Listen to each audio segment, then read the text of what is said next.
कभी सोचा है, एक जैसी पूजा करने के बाद भी किसी का घर संवर जाता है और किसी का वैसा ही रहता है। फर्क श्रद्धा में नहीं, उस विज्ञान में है जिसे हम भूल चुके हैं। ये कहानी उसी खोए हुए विज्ञान को उजागर करती है जो आपकी पूजा को प्रार्थना से परिणाम में बदल देता है। नमस्कार, ज्ञान के इस यज्ञ में अपनी भागीदारी सुनिश्चित करें।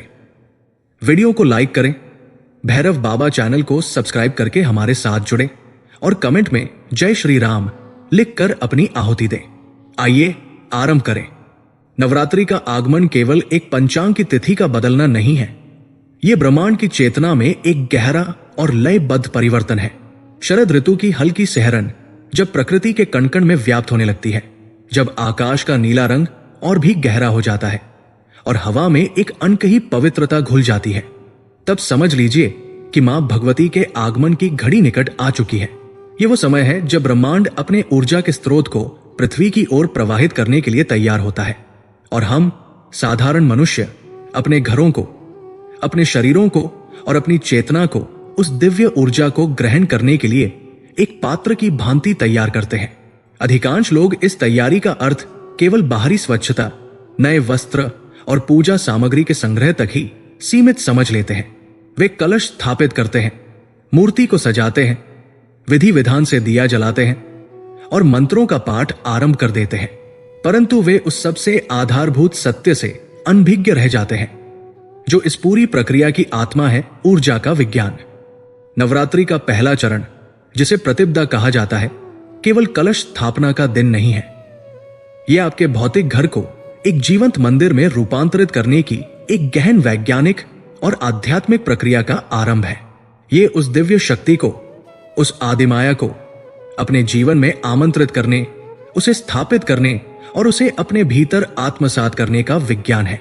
और यही इसी पहले चरण में अधिकांश साधक चूक कर जाते हैं। वे मूर्ति की स्थापना तो कर लेते हैं, पर उस स्थान की ऊर्जा को उस मूर्ति में प्रतिष्ठित होने के लिए तैयार नहीं करते। वे दिया तो जलाते हैं, पर उस अग्नि को प्रज्वलित रखने वाले ऊर्जा के प्रवाह को अपने घर में आमंत्रित करना भूल जाते हैं। उनकी पूजा एक ऐसे पत्र की तरह हो जाती है जिसे लिखा तो पूरे मनोयोग से गया है, पर उस पर सही पता लिखना ही भूल गए हों। वो पत्र कभी अपनी मंजिल तक नहीं पहुंच पाता। आइए इस रहस्य के पहले पर्दे को उठाते हैं और उस विज्ञान को समझते हैं जो आपके घर को एक साधारण चारदीवारी से उठाकर एक ऊर्जा के केंद्र में बदल सकता है। इसका पहला सूत्र जुड़ा है दिशा के परम सत्य से, एक ऐसा रहस्य जो वास्तुशास्त्र के प्राचीन ज्ञान में छिपा है और जिसे हमारे ऋषियों ने ईशान कोण का नाम दिया। आपका घर केवल ईंट और गारे का एक ढांचा नहीं है, ये एक जीवंत ऊर्जा क्षेत्र है। और इस ऊर्जा क्षेत्र का जो मुख्य स्विच है, जहां से ब्रह्मांड की सकारात्मक ऊर्जा का प्रवाह प्रवेश करता है, वो है उत्तर पूर्व का कोना, यानी ईशान कोण। इसे यूं ही देवताओं का स्थान नहीं कहा गया। यह कोई पौराणिक कल्पना नहीं, बल्कि एक गहरा ब्रह्मांडीय विज्ञान है। पृथ्वी अपनी धुरी पर घूमते हुए एक विशाल चुंबक की भांति कार्य करती है, जिसकी चुंबकीय और विद्युत तरंगे उत्तर से दक्षिण की ओर प्रवाहित होती है। ईशान कोण वह बिंदु है जहां से यह ब्रह्मांडीय ऊर्जा, जिसे हम प्राण कहते हैं, सबसे शुद्ध और शक्तिशाली रूप में पृथ्वी पर प्रवेश करती है। यह आपके घर का वह मुख है जो सीधे ब्रह्मांड की ओर खुला है। नवरात्रि के 9 दिनों में जब महादेवी की चैतन्य तरंगे अपने चरम पर होती हैं, तो वे इसी ईशान कोण के माध्यम से आपके घर में प्रवेश करने का प्रयास करती है।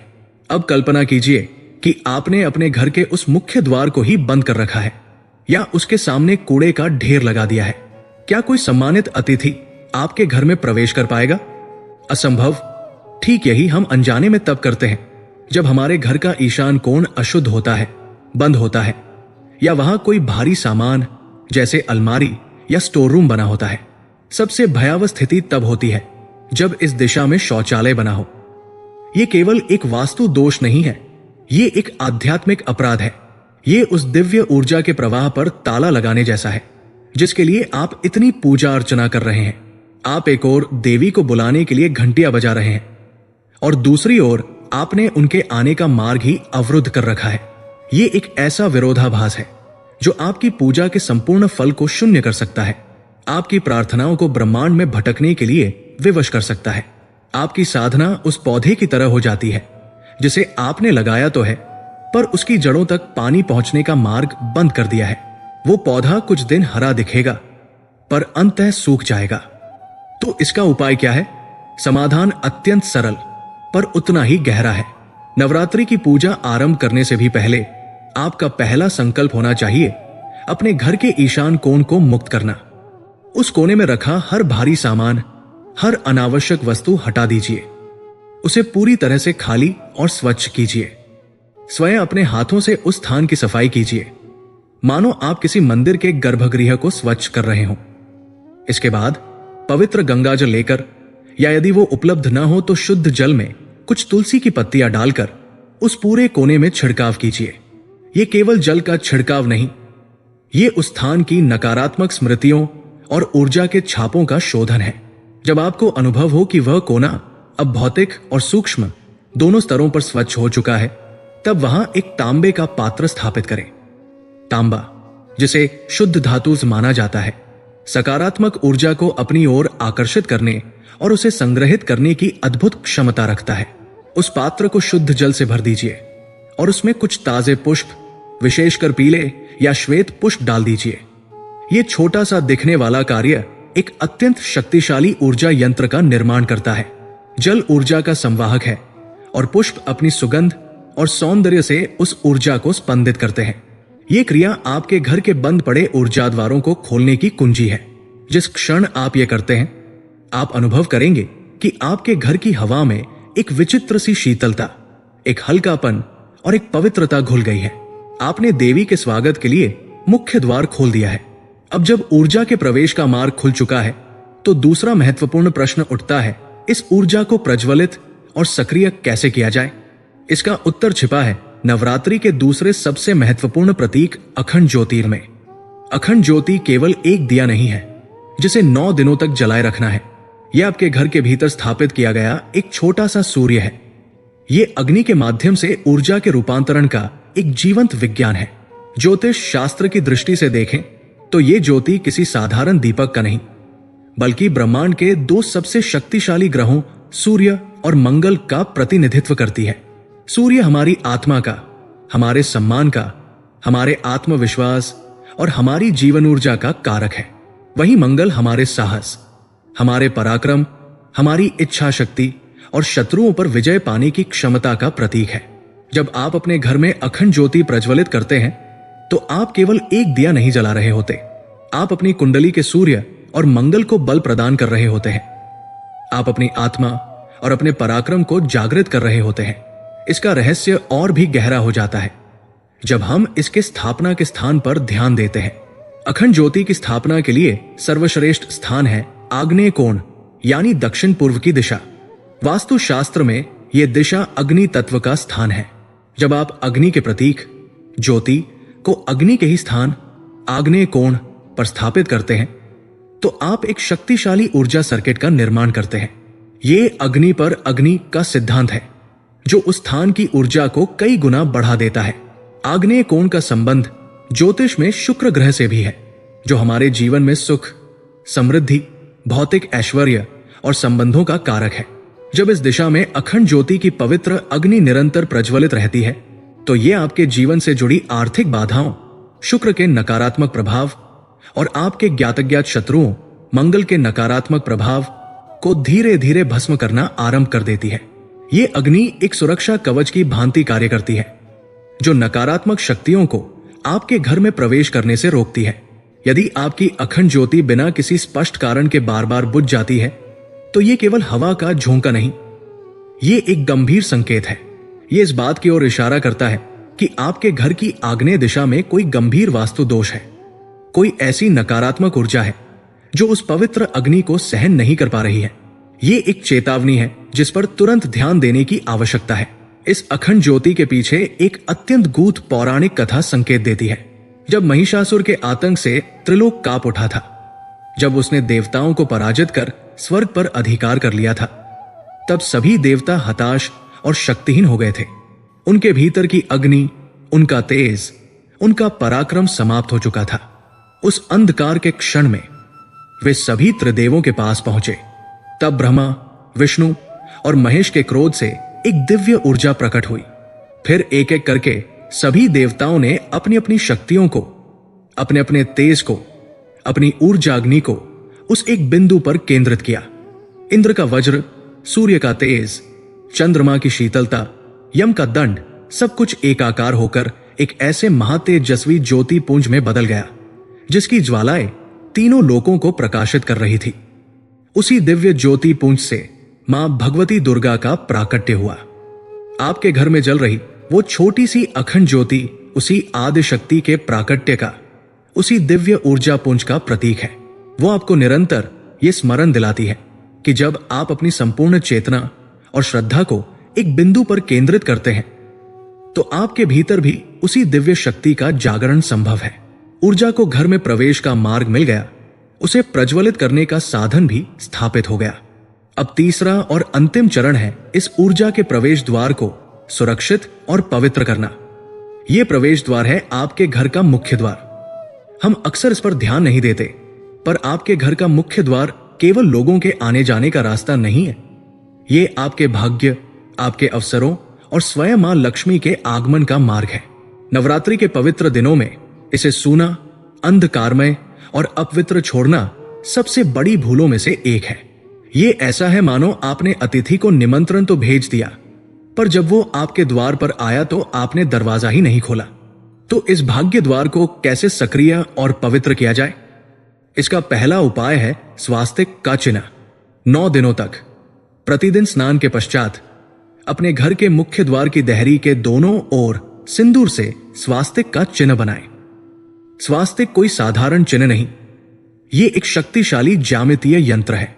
इसकी 4 भुजाएं चारों दिशाओं का प्रतीक है, जो ये दर्शाती है कि ये चारों दिशाओं से सकारात्मक ऊर्जा को अपनी ओर आकर्षित कर एक केंद्र बिंदु पर एकत्रित करता है। सिंदूर, जो हल्दी और पारे के यौगिकों से बनता है, स्वयं में मंगल की ऊर्जा को समाहित किए होता है। जब आप सिंदूर से स्वास्तिक बनाते हैं तो आप अपने घर के द्वार पर एक ऐसा ऊर्जा कवच स्थापित कर देते हैं जो केवल सकारात्मक तरंगों को ही भीतर आने की अनुमति देता है। दूसरा उपाय है तोरण या बंधनवार। सबसे उत्तम तोरण आम के पत्तों का माना जाता है। विज्ञान भी इस बात को मानता है कि आम के पत्तों में कुछ ऐसे विशेष गुण होते हैं जो आसपास की नकारात्मक ऊर्जा और विषाणुओं को सोखने की अद्भुत क्षमता रखते हैं। जब आप अपने मुख्य द्वार पर आम के पत्तों का तोरण लगाते हैं तो आप केवल एक सजावट नहीं कर रहे होते, आप एक प्राकृतिक ऊर्जा शोधक, एनर्जी प्यूरिफायर स्थापित कर रहे होते हैं। यह सुनिश्चित करता है कि आपके घर में प्रवेश करने वाली वायु और ऊर्जा दोनों ही शुद्ध और सकारात्मक हो। प्रतिदिन सायंकाल में मुख्य द्वार पर एक दीपक अवश्य प्रज्वलित करें ताकि आपके घर का द्वार अंधकारमय न रहे और कोई भी शुभ अवसर आपके घर को अनदेखा करके न चला जाए। इस प्रकार पहले अध्याय का रहस्य पूर्ण होता है। हमने केवल पूजा की तैयारी नहीं की है, हमने एक वैज्ञानिक और आध्यात्मिक प्रक्रिया के माध्यम से अपने घर की ऊर्जा को शुद्ध किया है, उसे आमंत्रित करने के लिए द्वार खोले हैं और उसे स्थापित करने के लिए एक जीवंत अग्नि का केंद्र बनाया है। ईशान कोण से ब्रह्मांडीय ऊर्जा का प्रवाह आरंभ हो चुका है। मुख्य द्वार से छनकर केवल सकारात्मक तरंगे भीतर आ रही है और आग्नेय कोण में स्थापित अखंड ज्योति उस ऊर्जा को पूरे घर में प्रसारित करने के लिए तैयार है। एक दिव्य शक्ति का आवाहन हो चुका है। घर का कण कण उस ऊर्जा के स्वागत के लिए तैयार है। लेकिन क्या यह पर्याप्त है? क्या यह आमंत्रित की गई ऊर्जा घर में टिक पाएगी, या हमारी ही कुछ गलतियों, घर के भीतर रखी गलत वस्तुओं और गलत दिशाओं के कारण ये ऊर्जा नष्ट हो जाएगी या असंतुलित होकर लाभ के स्थान पर हानि पहुंचाएगी? उस दिव्य मेहमान का स्वागत तो हो गया, पर उसकी मेजबानी कैसे की जाए? इस गहन प्रश्न का उत्तर हमें दूसरे अध्याय में मिलेगा, जहां हम जानेंगे कि घर के भीतर प्रवेश कर चुकी इस महाऊर्जा को कैसे संचालित किया जाए, कैसे उसे संवर्धित किया जाए और कैसे उसे अपने जीवन के हर क्षेत्र में सफलता और समृद्धि के लिए उपयोग किया जाए। क्योंकि ऊर्जा को आमंत्रित करना केवल पहला कदम है, असली साधना तो उसे संभाल कर रखने में है। प्रथम दिवस के गहन अनुष्ठान के पश्चात आपके घर की देहरी के भीतर अब एक अपरिचित, अव्यक्त किंतु शक्तिशाली ऊर्जा का प्रवेश हो चुका है। ईशान कोण से ब्रह्मांड की प्राण शक्ति एक अविरल धारा की भांति प्रवाहित हो रही है। मुख्य द्वार पर लगा मांगलिक तोरण और स्वास्तिक का चिन्ह एक सजग प्रहरी की भांति केवल सकारात्मक तरंगों को ही भीतर आने की अनुमति दे रहा है, और आग्नेय कोण में जलती अखंड ज्योति उस दिव्य ऊर्जा को ऊष्मा और प्रकाश में रूपांतरित कर रही है। घर की में एक विचित्र सी शांति और एक अनकही पवित्रता का अनुभव हो रहा है। ये ऐसा है मानो किसी ने एक विशाल नदी के प्रवाह को आपके सूखे खेतों की ओर मोड़ दिया हो। जल का स्रोत अब आपके पास है, किंतु यहां एक नई और अधिक सूक्ष्म चुनौती जन्म लेती है। यदि खेत में जल पहुंचाने के लिए सही नालियां और नहरें ना हो, तो वो शक्तिशाली प्रवाह या तो एक ही स्थान पर भरकर कीचड़ उत्पन्न कर देगा, या फिर खेत के कुछ हिस्सों को सराबोर करके बाकी को सूखा ही छोड़ देगा। ऊर्जा को आमंत्रित करना साधना का पहला चरण था। उस ऊर्जा को घर के प्रत्येक कोने तक, प्रत्येक सदस्य तक संतुलित रूप में पहुंचाना, यह साधना का दूसरा और अधिक महत्वपूर्ण चरण है। आपका घर केवल एक निर्जीव संरचना नहीं है, ये एक जीवंत शरीर है। जैसे हमारे शरीर में हृदय, मस्तिष्क और उदर जैसे मर्म स्थान होते हैं, जिनके स्वस्थ रहने पर ही पूरा शरीर सुचारू रूप से कार्य करता है, ठीक उसी प्रकार आपके घर में भी कुछ ऐसे ऊर्जा के केंद्र, ऐसे मर्म स्थान होते हैं। रसोई, पूजा घर, शयन कक्ष ये केवल कमरे नहीं, बल्कि घर रूपी शरीर के वाइटल ऑर्गन्स हैं। यदि आमंत्रित की गई दिव्य ऊर्जा इन मर्म स्थानों तक नहीं पहुंचती, या वहां पहले से मौजूद कोई दोष उस ऊर्जा को सोख लेता है या उसे नकारात्मकता में बदल देता है, तो नवरात्रि की आपकी सारी साधना अधूरी रह जाएगी। अब चुनौती यह है कि इस ऊर्जा के संचार को कैसे सुगम बनाया जाए और उन ऊर्जा शोषक दोषों को कैसे निर्मूल किया जाए। इसका पहला और सबसे महत्वपूर्ण सूत्र छिपा है आपके घर के उस स्थान पर जहां जीवन का आधार यानी अन्न पकाया जाता है, आपकी रसोई। आधुनिक दृष्टि से रसोई केवल भोजन बनाने का एक स्थान है, किंतु आध्यात्मिक और वास्तु विज्ञान की दृष्टि से यह आपके घर का स्वास्थ्य और समृद्धि का केंद्र है। ये मां अन्नपूर्णा का साक्षात वास है। यह आपके घर की वो यज्ञशाला है जहां प्रतिदिन अग्निदेव की सहायता से अन्न रूपी आहुति को प्रसाद में बदला जाता है, जो आपके परिवार का पोषण करता है। इसका सीधा संबंध ज्योतिष के दो महत्वपूर्ण ग्रहों से है, मंगल जो अग्नि का प्रतीक है और शुक्र जो समृद्धि और पोषण का कारक है। नवरात्रि के 9 दिनों में जब आप उस रसोई में देवी के लिए भोग या प्रसाद बनाते हैं, तो वो स्थान साधारण नहीं रह जाता। आपके मंत्रों की ध्वनि, आपकी श्रद्धा की ऊर्जा और अग्नि का ताप मिलकर उस स्थान को सिद्ध कर देते हैं। वहां बनने वाला भोजन केवल पेट नहीं भरता, वो औषधि बन जाता है, वो प्रसाद बन जाता है जो खाने वाले की चेतना को उन्नत करता है। किंतु कल्पना कीजिए, यदि ये यज्ञशाला ही दूषित हो तो? यदि आपकी रसोई वास्तु के नियमों के विरुद्ध, अग्नि के स्थान आग्नेय कोण दक्षिण पूर्व के बजाय जल के स्थान ईशान कोण उत्तर पूर्व में बनी हो, ये अग्नि और जल के तत्व का एक निरंतर संघर्ष उत्पन्न करता है। एक ऐसा अग्नि दोष जो उस स्थान की ऊर्जा को अस्त व्यस्त कर देता है। इसका प्रभाव सबसे पहले वहां बनने वाले भोजन पर पड़ता है। वो भोजन अपनी पौष्टिकता और प्राण ऊर्जा खो देता है।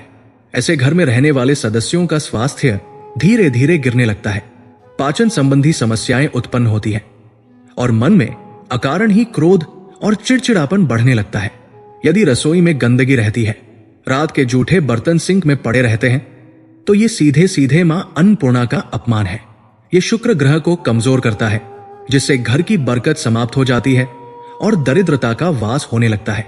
तो नवरात्रि में इस ऊर्जा केंद्र का संतुलन कैसे स्थापित करें? उपाय अत्यंत सरल किंतु चमत्कारी है। इन 9 दिनों के लिए एक संकल्प लें कि जब भी आप रसोई में प्रवेश करेंगे, उसे एक मंदिर की भांति पवित्र समझेंगे। भोजन बनाने से पहले मन ही मन मां अन्नपूर्णा का स्मरण करें। उनसे प्रार्थना करें कि हे मां, ये अन्न आपका ही स्वरूप है। मुझ में इतनी शक्ति और पवित्रता भर दें कि मैं इस अन्न को आपके परिवार के लिए प्रसाद के रूप में तैयार कर सकूं। इस एक भावना से आपके द्वारा बनाए गए भोजन की ऊर्जा रूपांतरित हो जाएगी। दूसरा दिव्य उपाय है पंचमहाभूतों के प्रति अपनी कृतज्ञता व्यक्त करना। जब आप भोजन पका लें, तो पहली रोटी हमेशा गाय के लिए निकालें। गाय, जो पृथ्वी तत्व और देवत्व का प्रतीक है, को पहली रोटी अर्पित करने से आपके पितृ तृप्त होते हैं और गुरु ग्रह का आशीर्वाद मिलता है। और दिन की आखिरी रोटी कुत्ते के लिए निकालें। कुत्ता, जिसे शनि का वाहन और भैरव का स्वरूप माना जाता है, को रोटी देने से आप राहु, केतु और शनि जैसे क्रूर ग्रहों के दोषों को शांत करते हैं।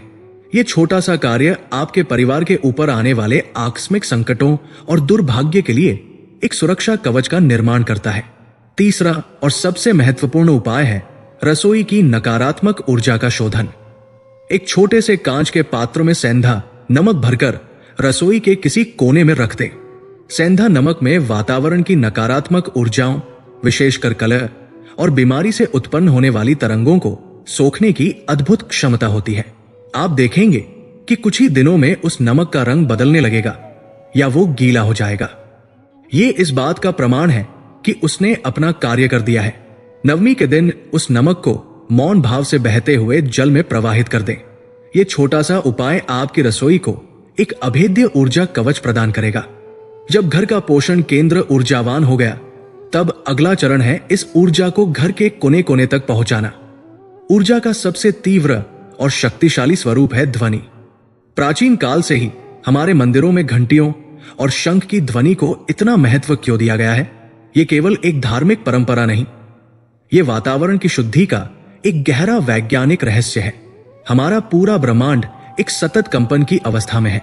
जहां सकारात्मकता होती है, वहां का कंपन उच्च और लयबद्ध होता है। इसके विपरीत जहां नकारात्मकता, बीमारी या कलह होती है, वहां का ऊर्जा कंपन निम्न, भारी और असंतुलित हो जाता है।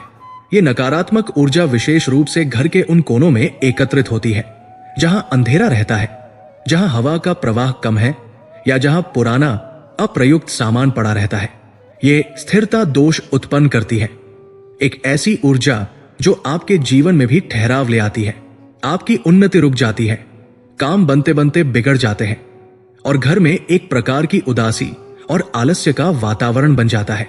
इस स्थिरता दोष को भंग करने का सबसे अचूक अस्त्र है ध्वनि की ऊर्जा। जब आप पूजा के समय घंटी बजाते हैं, तो उससे केवल एक मधुर ध्वनि उत्पन्न नहीं होती। उस धातु से निकलने वाली विशेष ध्वनि तरंगे, जिनमें की प्रतिध्वनि समाहित होती है, तीव्र गति से यात्रा करती है। ये तरंगे जब दीवारों, फर्नीचर और घर के कोनों से टकराती है, तो वहां जमी हुई स्थिर नकारात्मक ऊर्जा के पैटर्न को तोड़ देती है, उसे छिन्न भिन्न कर देती है। यह ठीक वैसा ही है जैसे आप किसी शांत गंदे तालाब में एक पत्थर फेंकते हैं और उसकी लहरें सतह पर जमी हुई काई को तोड़कर किनारे लगा देती है। इसी प्रकार शंख से निकलने वाली ध्वनि को ब्रह्मांड की उत्पत्ति का नाद माना जाता है। उसकी सर्पिलाकार आकृति जब आपके श्वास की ऊर्जा से जुड़ती है, तो एक ऐसी शक्तिशाली और केंद्रित ध्वनि तरंग उत्पन्न करती है जो न केवल वातावरण के सूक्ष्म कीटाणुओं का नाश करती है, बल्कि आपके भीतर के ऊर्जा चक्रों को भी जागृत कर देती है। अतः नवरात्रि में यह नियम बना ले कि सुबह और शाम की आरती के समय कम से कम 5 मिनट तक घंटी और शंख का नाद अवश्य करें। केवल पूजा घर में खड़े होकर नहीं, बल्कि घंटी को हाथ में लेकर घर के हर कमरे में, हर कोने में, विशेषकर उन स्थानों पर जहां आपका मन जाने से कतराता हो, जहां आपको भारीपन या उदासी महसूस होती हो, वहां लेकर जाएं और बजाएं। उस ध्वनि को अपने घर की दीवारों को, छत को, फर्श को स्नान करने दें। यह ध्वनि स्नान आपके घर के ऊर्जा शरीर को स्वच्छ और जीवंत कर देगा और देवी की ऊर्जा के प्रवाह के लिए सूक्ष्म मार्ग खोल देगा। अब जब ऊर्जा का प्रवाह घर के हर कोने तक पहुंचने लगा है, तो अंतिम चरण है इस ऊर्जा को अपने ग्रहों के साथ, अपने भाग्य के साथ जोड़ना। इसका रहस्य छिपा है रंगों के मनोविज्ञान और उनके ग्रहों के साथ संबंध में। हर रंग केवल एक दृश्य अनुभव नहीं है, यह प्रकाश की एक विशेष आवृत्ति, फ्रीक्वेंसी है, एक विशेष ऊर्जा है। और ज्योतिष शास्त्र के अनुसार हर रंग एक विशेष ग्रह की ऊर्जा से जुड़ा हुआ है। जब आप किसी विशेष रंग के संपर्क में आते हैं, तो आप उस रंग से जुड़े ग्रह की ऊर्जा को सीधे तौर पर आत्मसात कर रहे होते हैं। नवरात्रि के 9 दिन जो देवी के 9 विशिष्ट स्वरूपों को समर्पित है, वास्तव में 9 विभिन्न ब्रह्मांडीय ऊर्जाओं के पृथ्वी पर अवतरण का समय है। इन दिनों में देवी के स्वरूप के अनुसार सही रंगों का प्रयोग आपके ग्रहों को सीधे तौर पर बल प्रदान करता है और उनसे जुड़े दोषों को शांत करता है। उदाहरण के लिए नवरात्रि का पहला दिन मां शैलपुत्री को समर्पित है, जिनका संबंध मंगल ग्रह से है। इस दिन लाल रंग के वस्त्र धारण करने या घर में लाल पुष्प जैसे गुड़हल का प्रयोग करने से आपकी कुंडली का मंगल ग्रह बलवान होता है। यह आपके भीतर साहस, ऊर्जा और दृढ़ निश्चय को बढ़ाता है। दूसरा दिन मां ब्रह्मचारिणी का है, जिनका संबंध ज्ञान और वैराग्य से है। इस दिन पीला या श्वेत रंग धारण करने से बृहस्पति ग्रह की कृपा प्राप्त होती है, जो आपके जीवन में ज्ञान, विवेक और समृद्धि लाता है। इसी प्रकार हर दिन एक विशेष रंग से जुड़ा है। हरा रंग मां स्कंद माता बुध ग्रह को बल देकर आपकी बुद्धि और वाणी को प्रखर करता है। धूसर या ग्रे रंग मां कूष्मांडा राहु के रहस्यमयी प्रभावों को संतुलित करता है। नारंगी रंग मां कात्यायनी सूर्य को तेज प्रदान करता है। इन 9 दिनों में रंगों के इस विज्ञान का सचेत रूप से पालन करना केवल परंपरा का निर्वाह नहीं है, यह अपने सूक्ष्म शरीर को ब्रह्मांडीय ऊर्जा के साथ सीधे संरेखित करने की एक शक्तिशाली तकनीक है। यह रंगों के माध्यम से किया जाने वाला एक मौन अनुष्ठान है, एक ऐसा उपाय जो आपके ग्रहों को शांत करता है और आपके घर के वास्तु दोषों का निवारण भी करता है। इस प्रकार दूसरे अध्याय का रहस्य आपके सामने उजागर होता है। आपने ऊर्जा को केवल आमंत्रित ही नहीं किया, बल्कि उसे अपने घर के मर्म स्थानों तक पहुंचाया है। आपकी रसोई अब एक सिद्ध यज्ञशाला है। आपके घर का वातावरण ध्वनि की शक्ति से शुद्ध हो चुका है और रंगों के सही प्रयोग से आपने अपनी व्यक्तिगत ऊर्जा को उस दिव्य ऊर्जा के साथ एकाकार कर लिया है। आपका घर अब एक ऊर्जा के पात्र से बढ़कर एक सुचारू रूप से कार्य करने वाला ऊर्जा का तंत्र बन चुका है। ऊर्जा स्थापित हो चुकी है और अब वो संचालित भी हो रही है। लेकिन ये सब एक 9 दिन की तीव्र साधना का परिणाम है। प्रश्न ये उठता है कि इस ऊर्जा को, इस कृपा को, इस संतुलन को पूरे वर्ष के लिए अपने जीवन में स्थिर और स्थायी कैसे बनाया जाए? कैसे ये सुनिश्चित किया जाए कि नवरात्रि के समाप्त होने के बाद भी देवी की ये जागृत ऊर्जा आपके घर और आपके जीवन से वापस न लौट जाए? इस उपलब्धि को एक स्थायी वरदान में बदलने का अंतिम और सबसे शक्तिशाली रहस्य अब तीसरे और अंतिम अध्याय में खुलेगा, जो आपको केवल कृपा प्राप्त करना नहीं, बल्कि उस कृपा का पात्र बनकर उसे धारण करना सिखाएगा। 9 दिनों की गहन साधना और ऊर्जा के आरोहण के पश्चात अब हम उस शिखर पर आ पहुंचे हैं, जहां से यात्रा का अंतिम और सबसे निर्णायक चरण आरंभ होता है। नवरात्रि के प्रारंभिक दिनों में हमने अपने घर रूपी पात्र को स्वच्छ किया, ऊर्जा के आगमन के लिए द्वार खोले और उसे आमंत्रित किया। मध्य के दिनों में हमने उस ऊर्जा को ध्वनि, रंग और भाव के माध्यम से घर के कोने कोने में संचारित किया, उसे जीवंत बनाया। अब नवरात्रि के अंतिम पड़ाव, विशेषकर अष्टमी और नवमी की तिथियां उस चरम बिंदु का प्रतिनिधित्व करती है, जहां यह संचित और संचारित ऊर्जा अपने शिखर पर होती है। हवा में एक अद्भुत घनत्व महसूस होता है। अखंड ज्योति की लौ अधिक स्थिरता और तेजस्विता के साथ प्रज्वलित होती है और घर का वातावरण मंत्रों की शक्ति से अभिमंत्रित होकर एक सिद्ध क्षेत्र में बदल चुका होता है। ये वो समय है जब एक कुशल शिल्पकार की भांति हमें इस पिघली हुई प्रवाहित ऊर्जा को एक स्थायी और सुंदर स्वरूप में ढालना है। ये अंतिम चरण है, जहां आपकी 9 दिनों की तपस्या को एक मूर्त और स्थायी फल में बदला जाता है। इस दिन की गई क्रियाएं केवल समापन के अनुष्ठान नहीं है, ये वो अंतिम और शक्तिशाली मोहर है जो आपके घर की सकारात्मक ऊर्जा को, देवी के आशीर्वाद को आने वाले पूरे वर्ष के लिए सिद्ध या लॉक कर देती है। इस स्थिरीकरण की प्रक्रिया का पहला और सबसे जीवंत रहस्य है कन्या पूजन। साधारण दृष्टि से यह केवल 9 छोटी बालिकाओं को भोजन कराने और उन्हें दक्षिणा देकर विदा करने की एक सुंदर परंपरा प्रतीत होती है, परंतु इसके पीछे जो विज्ञान और ऊर्जा का रहस्य छिपा है वो अत्यंत गहन है। यह केवल एक धार्मिक अनुष्ठान नहीं, ये एक ऐसी शक्तिशाली ऊर्जा संतुलन की प्रक्रिया है जिसमें आप निराकार देवी की 9 दिनों की पूजा को साकार स्वरूप में अपने घर में प्रतिष्ठित करते हैं। शास्त्र कहते हैं कि 2 से 10 वर्ष की आयु की कन्याएं साक्षात देवी का स्वरूप होती है। इसका कारण यह है कि इस आयु में उनका ऊर्जा शरीर, उनका प्राणमय कोश संसार की किसी भी नकारात्मकता, छलकपट या वासना से अछूता होता है। उनके चक्र स्वाभाविक रूप से संतुलित और शुद्ध होते हैं। वे पवित्रता और दिव्यता की जीवंत मूर्तियां होती है।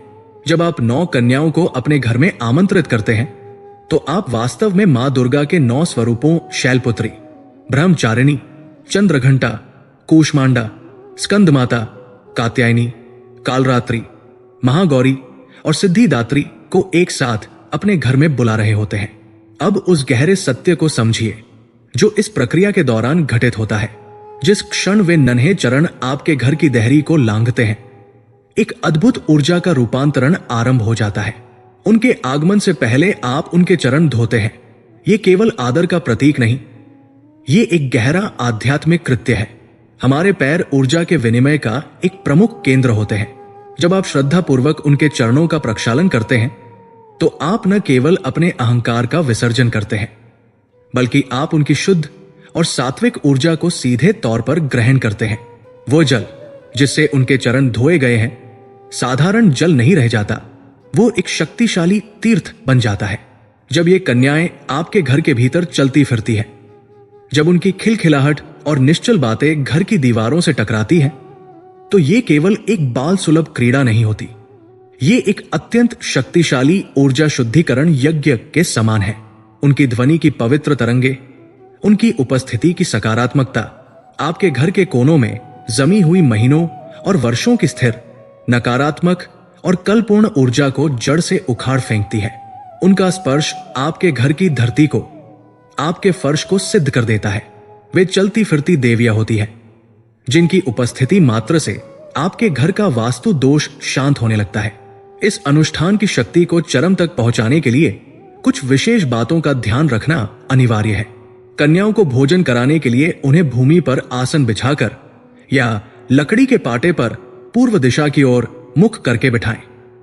पूर्व दिशा जो सूर्य के उदय की दिशा है, जो देवराज इंद्र की दिशा है, वो वृद्धि, तेजस्विता और सम्मान की दिशा है। जब 9 देवियां एक साथ पूर्व की ओर मुख करके बैठती है तो वे एक अत्यंत शक्तिशाली सकारात्मक ऊर्जा का वृत्त बनाती है, जिसका प्रवाह सीधे आपके घर की उन्नति की दिशा में होता है। आप जो उन्हें भोजन परोस रहे हैं वो कोई साधारण भोजन नहीं है, वो वही भोग है जिसे आप 9 दिनों से देवी को अर्पित कर रहे थे। जब वे कन्याएं उस भोजन को प्रसन्नता और तृप्ति के साथ ग्रहण करती हैं, तो ये इस बात का प्रमाण है कि आपकी 9 दिनों की पूजा और आपके द्वारा अर्पित भोग देवी द्वारा पूर्ण रूप से स्वीकार कर लिया गया है। उनकी तृप्ति ही आपकी साधना की सफलता का प्रमाण पत्र है। भोजन के उपरांत जब आप उन्हें दक्षिणा और उपहार देकर विदा करते हैं और वे प्रसन्न होकर आपके सिर पर हाथ रखकर आपको आशीर्वाद देती हैं, तो उस क्षण वे केवल बालिकाएं नहीं होती, वे साक्षात सिद्धिदात्री होती है। जब वे प्रसन्नता पूर्वक आपके घर से विदा होती हैं, तो वे केवल उपहार लेकर नहीं जाती, वे अपने साथ आपके घर के बचे खुचे वास्तु दोष, सदस्यों के बीच के मनमुटाव की ऊर्जा, बीमारियों के कीटाणु और दरिद्रता के संस्कारों को अपने साथ लेकर चली जाती है। वे एक दिव्य शोधक की भांति आती है और आपके घर को ऊर्जा के स्तर पर निर्मल और पवित्र बनाकर विदा होती है। ऊर्जा के स्थिरीकरण की दूसरी और सबसे शक्तिशाली प्रक्रिया है हवन या यज्ञ। अग्नि को वेदों में देवताओं का मुख कहा गया है। हवन वह प्रक्रिया है जिसमें आप अग्नि के माध्यम से अपनी प्रार्थनाओं और आहुतियों को सीधे देवलोक तक पहुंचाते हैं। वास्तु के दृष्टिकोण से यह घर के शुद्धिकरण की सबसे तीव्र और प्रभावी वैज्ञानिक प्रक्रिया है। हवन की अग्नि जब प्रज्वलित होती है तो वो केवल अपने आसपास की वायु को गर्म नहीं करती, वो एक शक्तिशाली ऊर्जा क्षेत्र का निर्माण करती है जो वातावरण के हानिकारक जीवाणु और विषाणु को तो नष्ट करता ही है, साथ ही वो सूक्ष्म ऊर्जा के स्तर पर घर के प्राण को भी शुद्ध करता है। इसका विज्ञान अत्यंत गहरा है। जब आम की लकड़ी, जिसे सूर्य की समिधा माना जाता है, अग्नि के संपर्क में आती है तो उससे एक विशेष प्रकार का धुआं निकलता है जो वातावरण को शुद्ध करता है।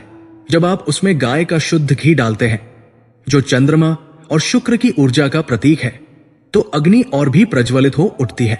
और जब इस अग्नि में विभिन्न जड़ी बूटियों, सुगंधित द्रव्यों और पौष्टिक पदार्थों से बनी हवन सामग्री को मंत्रों के साथ स्वाहा कहकर अर्पित किया जाता है, तो एक अद्भुत रासायनिक और आध्यात्मिक क्रिया होती है।